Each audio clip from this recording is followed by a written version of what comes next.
educator, that's probably a good word to say it, right? Went to local high school in Indianapolis, Chatard High School, had a great career. Ended up walking on at IU and playing for 4 years at Indiana. He's got good friends there, Victor Oladipo. Am I saying his last name right? Oladipo. And he's got some wonderful stories. He's now ventured into the business world and working kids out and people out, and he coaches AAU basketball. And although I haven't known Taylor very long, I do know that from the little bit of time I've known him, he's a man who works extremely hard and cares about kids. And I can say this, he's a young man of integrity and is going to take care of the people that are around him.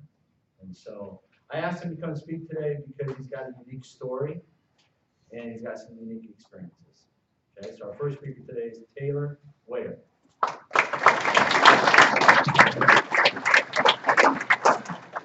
Thanks for having me, I appreciate it. He gave a little bit of an introduction, but he's exactly right. I'm from Indianapolis. I grew up, went to Chatard High School. Historically, a very, very good football school. I didn't play football at all. I decided to focus on basketball. And then was lucky enough to go on to IU. And what I really wanted to talk about today was, for me, personally, I went through a lot of different leadership roles. And we were talking about what title to call this. And really what I just kind of wanted to talk about is that leadership doesn't have a role. Leadership doesn't have an ability level, an age, a height, a skin color. It has none of that. Leadership can come from anybody at any time. And I'm kind of a testament to that because I went through so many different leadership roles in so many situations. So I thought that the easiest way to do that, or to talk about that today, would be to kind of talk about like my basketball career and how that transitioned into now coaching and training and how my different leadership roles changed. So again, I'll start with kind of where a lot of you are, if not all of you are at the high school level. Going into my freshman year, I was a good basketball player. The coach had talked to me about, what my role was going to be as far as the basketball side of things went. But as a freshman, usually you're this stick, really scrawny kid, not really sure what you're supposed to do, this and that. And the very first thing the coach told me was you have to get into the weight room and get a lot stronger if you want to play at the JV level or even at the varsity level as a freshman. The JV level was a goal of mine. So anything he was going to tell me, I was going to go do from. So from literally the day I got out of school as a middle schooler, I found the first older guy that I could and asked him, what am I supposed to do in the weight room? How am I supposed to do this? Lucky for me, he didn't just tell me how to do it, he showed me. So we, 4 days a week, were in the weight room all the time. It was just us two. It was not the required stuff that the high school was doing. It was just us doing stuff on top of it because I really wanted that. I wanted to play on the JV team, potentially play on the varsity team, so I was going to do whatever it took. That's kind of another piece to this whole story is you'll kind of hear me talk about along the way. I had a lot of really good leaders that I got to learn from. That's a big part of it. So the first one, right off the bat again, was just a guy who showed me what it took to work out in the weight room. Showed me how to do it, showed me the work level I should be doing it at, and I bought into it right away. Transition to when the season actually started, I was lucky enough to make the JV team, and as a freshman, sat down with my JV coach and he said, listen, you're one of the better guys on this team. You are not a freshman. Don't look at yourself as a freshman on this team. You've got to be vocal. You've got to understand how to do things. I'm going to hopefully have you learn things quicker than most freshmen would. As soon as you get it, I want you to be vocal with your teammates. I was not vocal at all with my teammates. I was still a scared freshman. I was quiet all the time. I didn't really know what I was doing yet, so I was scared. I didn't want to be wrong. I didn't want to look stupid in front of the older guys that I was trying to impress. It really took me up until the second to last game of the season. I had just been told I was going to be dressing varsity for sectionals and went up for a layup, got undercut. Basically, as close as you can get to breaking your wrist is what happened. So I was in an air cast and I wasn't able to practice. I wasn't able to continue on with the varsity. But what I did find was my voice. I was over on the sideline in an air cast, bummed about what had just happened. Really wanted to get a varsity letter, really wanted to potentially get minutes at the varsity level, a little bit in sectionals because I put myself in a position to do that. And I felt sorry for myself. I was sulking over on the sideline. I was quiet. Again, I was a little freshman who was more worried about himself than about helping his team get ready for sectionals. Varsity coach came over during the middle of a practice. He was irritated with everybody else. He wasn't irritated with me, but as most of you probably know, coaches get irritated with guys and girls for different reasons, and sometimes you feel like it's unfair. But he comes over to me, he goes, "Well, what are you doing over here? Why are you so quiet?" And again, as a freshman, I had no answer. I just kind of shrugged my shoulders. He goes, "Your voice isn't heard, is it?" I said, "No." He goes, "We'll talk to him, help him out." That was my first experience in being in a leadership role without actually being involved in what was going on the floor. And you'll kind of hear me talk about that a little bit later when I get to the IU piece of everything. So at the time, again, something just the coach said, I did it the rest of that practice and the practices after just to please him, but I wasn't really thinking about what that was doing for me in my future. I just was doing what he told me to do. Fast forward a little bit to sophomore year, lucky enough to make the varsity team as a sophomore. Was told from the beginning of the season that I was going to kind of be the sixth man coming off the bench. I will admit that I was not a guy that was used to that. Middle school, freshman on JV, I had never come off the bench. I was always a starter. And again, at the time, I was bought into, just like most kids are, well, this stinks, I'm not a starter. Just the word starter, just the feeling of being a starter, getting your name called at the beginning of the game before it tips. I was worried about that. I had a senior, luckily it wasn't the coach, because it would have been probably a worse situation if the coach would have spoken to me about it, but a senior came up to me and basically reassured me that he was a starter, but that I was going to be probably more of a contributor than him even coming off the bench, and that the only thing it was that I wasn't going to be starting at the beginning of the game. For whatever reason, that really resonated with me, and from that moment forward, I didn't care at all that I was not a starter. That mentality change was huge for me personally. I think if I had not been approached by him, if I would have gone into the first few games still worried about being a starter, I would not have played very well. Instead, I came off the bench ready to go, and I all of a sudden was the spark coming off of the bench. I'm a firm believer that everything happens for a reason, and again, I wasn't worried about this anymore, but just because of the effort level that I had given, the mindset that I'd gone into it with after I talked to him about that, about 3 games into the season, ironically enough, the same senior who told me that broke his wrist. So who got called up to be the starter? Me. So I got what I wanted, but at that point, I didn't really care. I was almost more worried about him and if he was okay.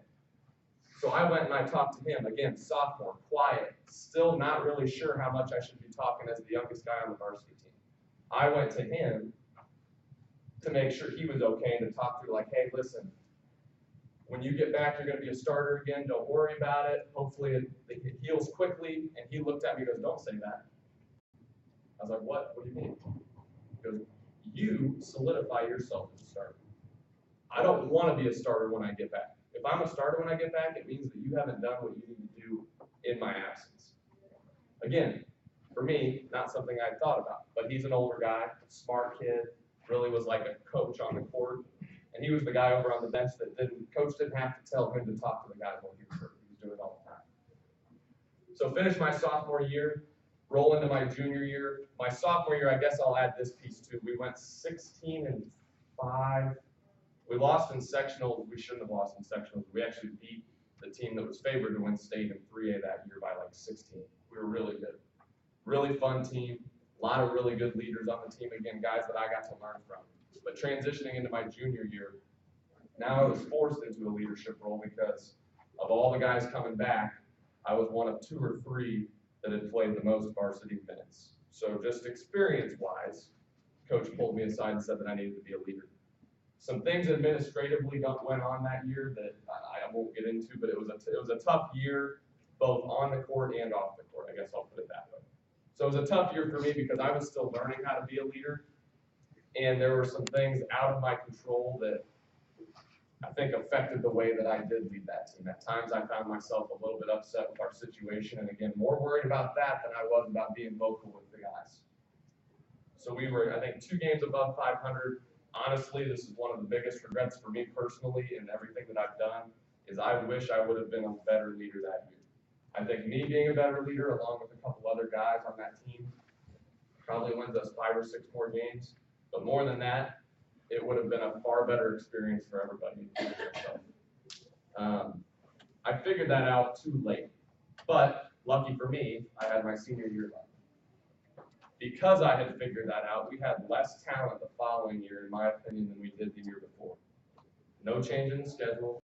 In fact, our schedule got a little bit tougher the following year. And I think we won 2 or 3 more games than the year before.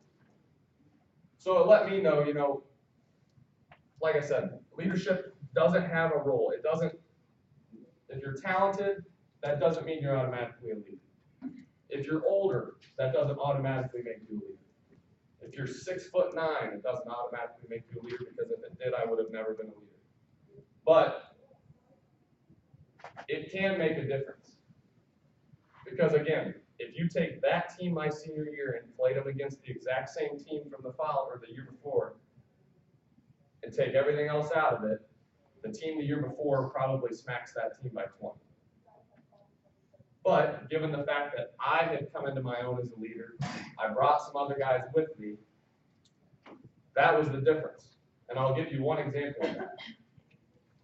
Before sophomore and junior year, and even freshman year, I had to kind of deal with, obviously, parents picking me up freshman year, but once I was driving sophomore and junior year, I stayed after practice every day. It was just part of my routine. So we got done at 5:30. I just was always there until 6:30, every day. I just developed a habit. I wanted to play in college. I was there every single day for an hour after practice. And I wasn't there jacking around. I was getting after it. But it was by myself a lot of times. Senior year, what I kind of decided was, if we're going to be any good, and as a senior, I did not want to go out with the foul taste in my mouth like I had the prior year. If we're going to be any good, because we don't have as much talent, I need guys in this gym with me, doing the same stuff that I'm doing. So I didn't necessarily force them. I tried to kind of figure out how to talk them into it, or almost trick them into it in some cases. But I was trying to get 3 or 4 guys with me every single day for that hour. Or even on our off days in the preseason, when we're only 2 days a week open gym, I was still in there 5 days a week. So I was trying to get guys to come with me. And again, it wasn't like, hey man, you have to be here today. That sometimes doesn't quite resonate with people. Sometimes it was motivating them in other ways, which kind of leads me into another point that I'll talk about here later, is as a leader, every single person's different. So like if I go down the road, you 6, I guarantee each of you 6 are going to have a different way to get motivated, or a different way for me to lead you effectively. You can say that about everybody in this room. Some people are similar, but nobody is the exact same. I'm sure you've experienced that. There's some people where if you lay into them and you rip into them, they deflate, they're done for 15 to 20 minutes before they can really get back into it. There are others where as soon as you rip into them, they're ready to go. They're fired up. And then there's something in between. What I tell the athletes that I coach now is that it's not going to be perfect. Like, that's a learning process. So if you do it wrong once, you're going to be able to see right away, like, okay, I didn't really handle that situation with that particular teammate very well. He or she did not react very well to that. How can I change that a little bit the next time? And then you tweak it the next time. But it's this constant learning process of trying to make sure you're connecting with people appropriately. So again, long story short, I was able to effectively get a good majority of the guys, in particular the ones that I knew were going to be most important for our success that year, to consistently come back into the gym with me. And again, it wasn't like they were just consistently coming with me just because they felt like they had to be there. We were getting a lot better. We were dripping in sweat every time we were done. We were working hard, and we were enjoying it. We were having a lot of fun doing it. We knew we were getting better. We knew what we were kind of building up for. On top of us getting better with the skill piece, the trust level on the court picked up like I've almost never been a part of until I got to college. We knew, because we'd gone through it together in the off season, and then we'd gone through it together in practice, that he had my back, and I had theirs. And we didn't have to say it, we just knew it. So everything that we did on the court was a lot more connected than it would have been before. Again, a big part of leadership, that's having that trust level, building that trust level up. That's part of figuring out how to motivate different people, is figuring out how to get them to trust you a little bit more. Fast forward again a little bit more, end of my senior year, I said at the beginning I've had a lot of really good leaders who've helped me develop too. My head coach my senior year, the part of the story I didn't tell you was after that tough junior season, our coach got fired, hired a new coach. That was part of the leadership thing too, was not only was I the only player coming back with the most experience, I was really the only person in that program with the most experience. It was a brand new coach. He was still learning everything too, so he looked for me to help him. Because of how much we had to work back and forth, we developed a pretty strong bond. He's actually the head coach over at Mount Vernon, and I coached my younger brother over there. And my first year coaching, I coached under him. But he and I built up a good enough relationship, a trustworthy enough relationship where I went to him after the season was done. I had some small college opportunities. I was kind of a knucklehead. I was one of those kids that, like, after my Division I stuff didn't pan out, I had some interest from Ball State, Wright State, and schools like that. When I didn't get offers from them, I wasn't interested in the Division IIs. I wasn't interested in NAIA, and I wanted to be a doctor at the time. Obviously, I'm not a doctor now. But at the time, I wanted to be a doctor. So I was looking at prestigious schools, or at least what I thought was prestigious. So what it ultimately came down to, long story short, was some Division III options. I was looking at those. I was looking at IU basically to just be a student. And I approached my varsity coach at the time, and I said, I need you to be 100% honest with me here. You're not going to hurt my feelings. I just want to know so I can make the right decision. Am I good enough to walk on at IU? Because I watch guys like Jordan Holes, and I think that I can do that same thing. I'm not saying that I would play, but I watch the way that he plays, and I think I could provide value to that team. Before I get to the next point, I was wrong about that. Jordan Holes was a lot better than I was. But at the time, I just wanted a straight up answer. And without hesitation, he said, no doubt about it, you can play there, I'll make a phone call. Luckily for me, my senior year in high school, so this was after this had happened, we played in Indianapolis, so we played Park Tudor, which is where Yogi Ferrell went. Yogi Ferrell already had an offer from IU. I had 35 points against Park Tudor. So that helped my situation a lot. And he had already been talking to my coach about Yogi and his opinion of Yogi, which again kind of comes back to the leadership piece. If my coach that year, a lot of things fell into place for me, but if my head coach that year didn't have the relationship with Coach Crean, that trust level, for him to reach out to him about a guy like Yogi Ferrell, or even for him to be able to call him back and talk about me, no opportunity for me, which is a testament to his leadership ability and his ability to build trust with college coaches at that level. So he makes a phone call. I kind of talk back and forth with the coaches. They did not end up offering me like a preferred walk-on spot, which basically, for those of you that aren't familiar with that, is they don't have scholarships, but they tell you like, hey, you have a spot on the team. You don't have to try out. You're going to come down like you're on scholarship. You just don't have school paid for. What they did do was say, hey, we really like you. We really like the film. We just haven't seen you in person. So we'd like to try to set up a time to come watch you this summer. Wasn't playing AAU because that stops after the year before. They were going to come watch an open gym, but timing-wise, they had their priorities on recruiting, which I completely understood. They didn't end up coming to watch. So what I basically did was sat down, met with the leaders in my life, and the leaders being like my parents, my coaches, and just said, what should I do here? I don't know if I'm ready to give up basketball, but I do think that Indiana University is where I want to go. And so ultimately decided to basically just take a chance. But I had come to terms a little bit with like, okay, if I am just going to end up going to school here, this is the right fit for me. So I went down to school, still was talking back and forth with the coaching staff. I actually scheduled my schedule as if I was going to be on the team. Got there, got a phone call, and they basically said, hey, you're going to go to walk-on tryouts. I will be the first to admit that as soon as they told me that, I just said, okay, I like the school. I had a good career. I'm not going to keep working for the next 2 months to go try out with 1,000 kids. And again, at the time, as a pre-med student, that workload was off the charts. And that's kind of what I decided. You know what? That's where my focus is going to be. 2 months later, I get a phone call from Tim Buckley, the associate head coach. Hey, can you come in tomorrow? We're going to have you get a physical, and then we're going to have you start practice the next day. What? So 2 months Think about like your high school, I guess, conditioning programs.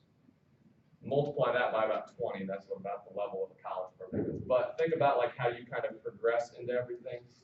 They had progressed into their conditioning for 2 months. They had progressed into everything that they were doing for 2 months. Basically what they told me was that I had a 14-day tryout. The only reason I'm telling this part of the story is because it becomes important later.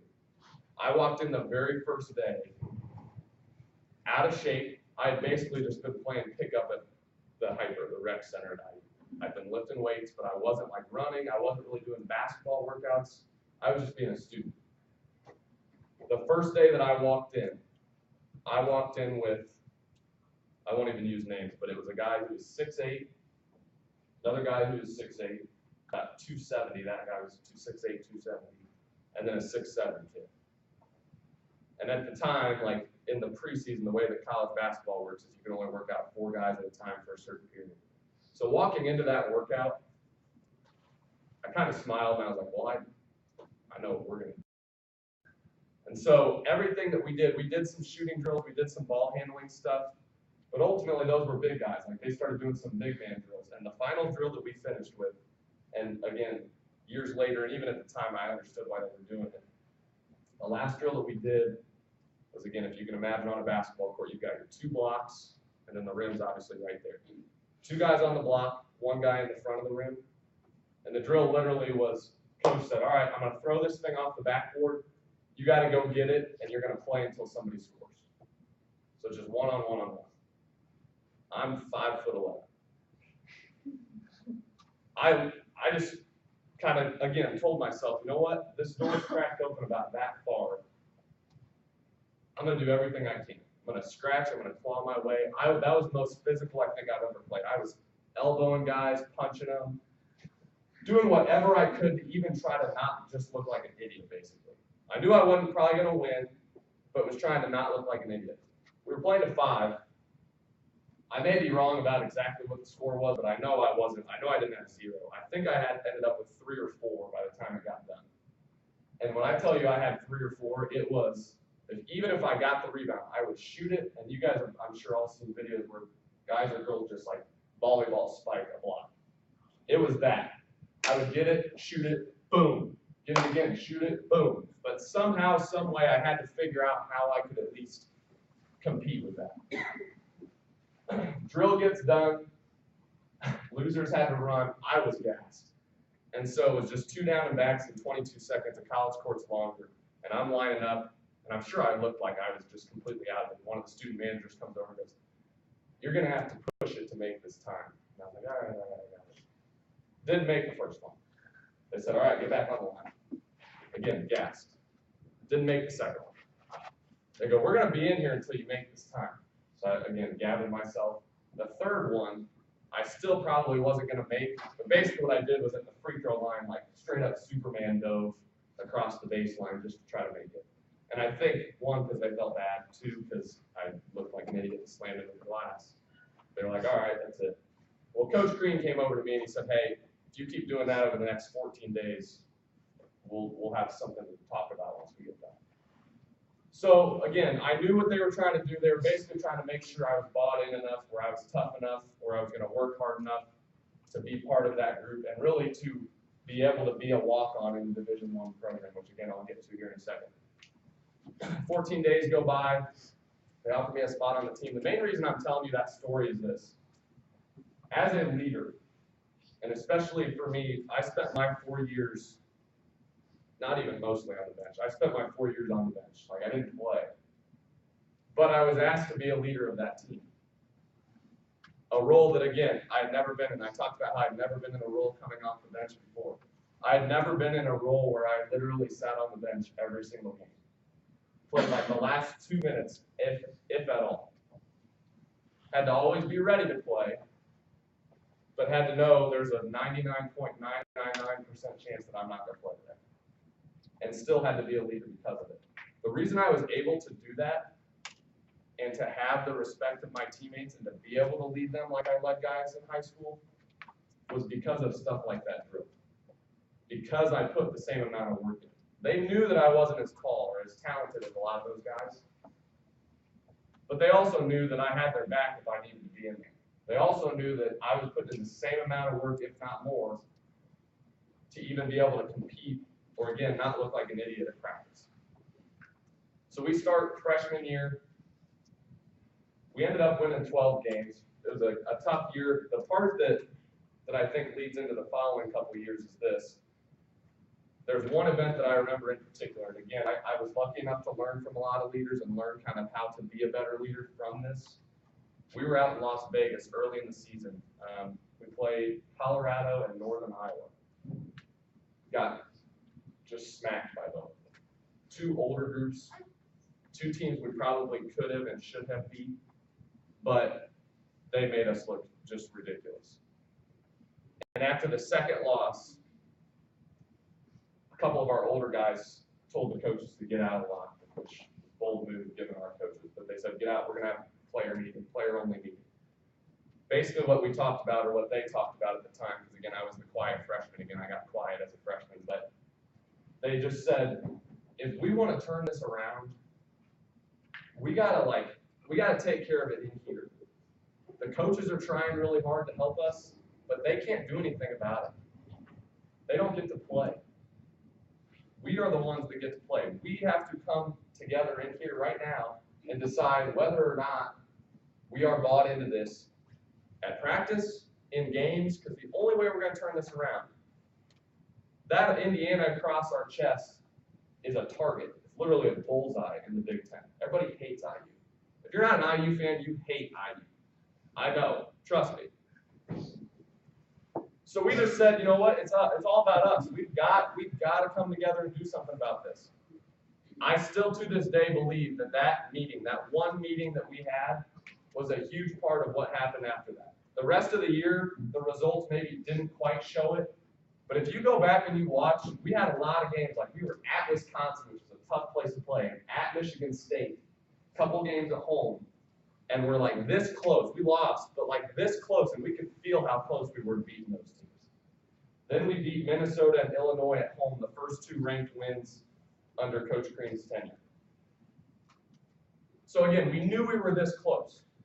Season finishes up, tough off season, but get to the following year. Start the season at one point, I mean, for a while undefeated. We went to NC State, at NC State. Tough game, NC State was a really good team. On the road, we pulled that one out. And that, to me, and I think to my teammates too, if they were to be here and confirm this, was the game where I think we all were like, okay, we're back, we're here. Then this happened. Oh. I should have told you. I'm sorry. And again, I'm sure most of you have seen this, but I'm trying to hopefully put a timeline together for you guys. You can share that. This was about a week or two later, after that NC State game.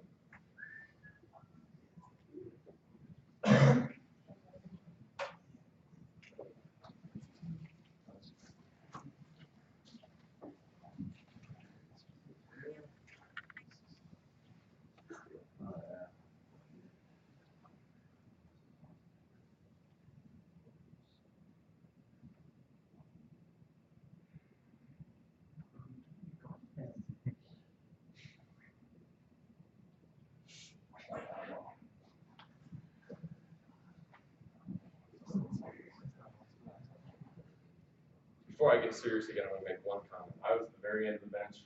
That's the fastest I've ever sprinted in my life. Ran a 4.440 from the bench to that pocket. Again, before I get back to the leadership part, because I think this goes with the leadership piece. When I was in high school at Chatard, again, we were a football school. We played a lot of city schools. So we used to have like North Central on the schedule. We've had Cathedral on the schedule forever, for Buff, for College. I mean, our schedule is loaded. It's one of the top 10 in the state every year. I always talked about how part of being a leader at that school was like helping our team develop, I call it this delusional confidence or delusional belief in what we can do. Most of those games we had no business even like thinking that we could win those games. But we believed that we could, and that's part of why I think we competed at the level that we did. Same exact thing there. I can't tell you how many people leading up to that game, because again, at the time, we were undefeated. We had beaten NC State. IU basketball is a big thing in Indiana, but if you go down to Bloomington, they are crazy down there. And all we kept hearing all week was like, man, Kentucky's really good. They had Anthony Davis, Marcus T. I mean, they were really good. We had this delusional belief based on our game plan and based on what we knew we were capable of doing that we could beat them.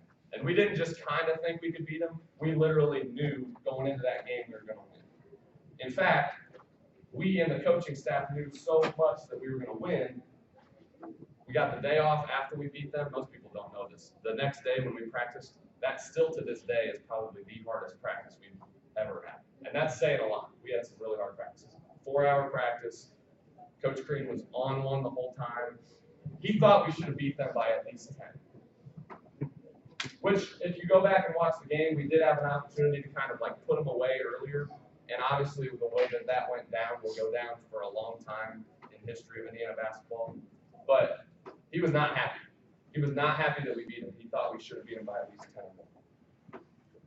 So again, the rest of that year, we end up going to the Sweet 16. We actually lose to Kentucky again. We played them again in the Sweet 16. But we competed with them. We were one of only 2 teams to beat them that year. They went on to win the whole thing. The following year, and I'll be brief about this because it was just a culmination of everything that we had worked towards. The following year was when we were pretty much the whole year #1 in the country. It was the year that Zeller was player of the year, Oladipo was National Player of the Year. Zeller was a preseason All-American. I mean, we were really good. But again, that all was cool at the time. Everybody talked about that. That meeting of my freshman year that I talked about in Vegas led to that. All the work prior to that led to that. And it goes back to both the coaches as leaders and the players as leaders on that team and us coming together in those different roles. That year finishes up. Unfortunately, we lose to Syracuse in the Sweet 16. I still think we were the best team in that tournament. The following year, Zeller leaves, Oladipo leaves. We graduated, I think, 3 or 4 seniors. So we had a ton of freshmen coming. And again, this is the part that I don't think most people would know, but like, again, I had played probably a total of 36 minutes total in 3 years. And not a single one of them was meaningful. It was all at the very beginning. But Coach Crean pulled me aside early in that year and said, listen, you're going to have to help lead these guys. And I did, and I had a good rapport with those guys. To me, the only reason I was able to do that goes right back to, again, what I talked about earlier. I was able to work really, really hard. I couldn't jump out of the gym like those guys. I wasn't tall, but I could control how hard I worked. I tell guys and girls now, if it doesn't matter how good or bad you are, I use blocking out as an example in basketball. You can use blocking in football. You can use whatever analogy you want to. If I make sure I'm blocking my guy out every single time, I can tell the best player on the team that he's got to pick it up and block out. The only reason he would be able to snap back at me is if he'd go, well, you didn't block out on the last one. Well, you're right. But if I know I did, oh, I definitely blocked out on the last one because I blocked out every single time. You got to hold up your end of the bargain. At that point, again, it doesn't matter how good or bad you are as a player. That's ultimately what my senior year in college looked like. Again, a very disappointing year. It was a struggle all year long. But they ended up winning the Big Ten a couple years later. I think that was a direct reflection of what we were able to hopefully help some of those freshmen learn that year. You go through struggles a lot in athletics and in life that culminate with something great at the end, but it takes time to build that up, and it takes great leadership and great leaders. So now, as we talked about at the beginning, I coach athletes, I train athletes. I worked in corporate America for a couple of years where I was, by a long shot, the youngest person in my role. So I was not only like leading older men and women, but I was also meeting with decision makers who were a lot older than I was. Leadership has no role, and that's what I'm going to leave you with. And hopefully I can open it up for questions here in a second, just briefly. But each and every one of you, because I know none of you besides over there, There's fresh, I'm assuming there's a lot of different age groups in here. There's definitely a lot of different ability levels, different sports. Each and every one of you can lead.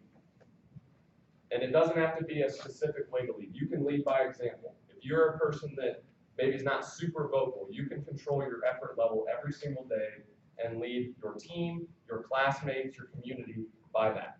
You can lead by example through your character. Be a person of integrity, a person of character. Treat people the right way. Talk to people the right way. You can be a vocal leader.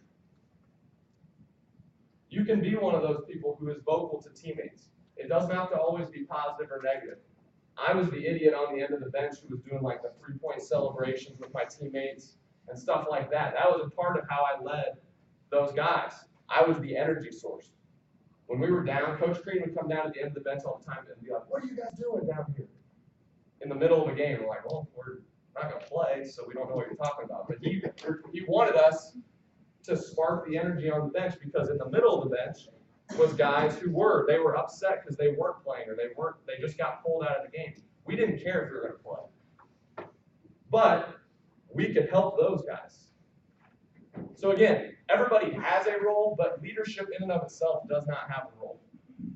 Each and every single one of you can develop your leadership, develop those skills, and build that confidence up, but it all starts with that foundation of your work ethic. I'm telling you right now, that's all it takes.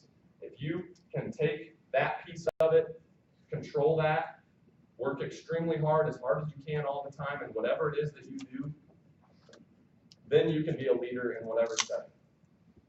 I've lived it, I've seen it, and I will also tell you this: every single team that I've been a part of, that I've coached against or played against, every team that has made something of themselves or has done anything significant has multiple leaders on the team and has a collective group that understands if we get punched in the mouth, or if we have some adversity come up here, we can both come together and we can get through that. Because every season is going to have its ups and downs. Every game is going to have its ups and downs. The leadership within that is going to be a huge piece of it. So again, I thank you for having me. I don't know if we have time for a couple questions. Yeah. If anybody's got any questions, I can field a couple and then let you go. Anything about getting dunked on? You got dunked on a lot in practice. Only once. Anybody? Yeah. How old are you? I'm 26.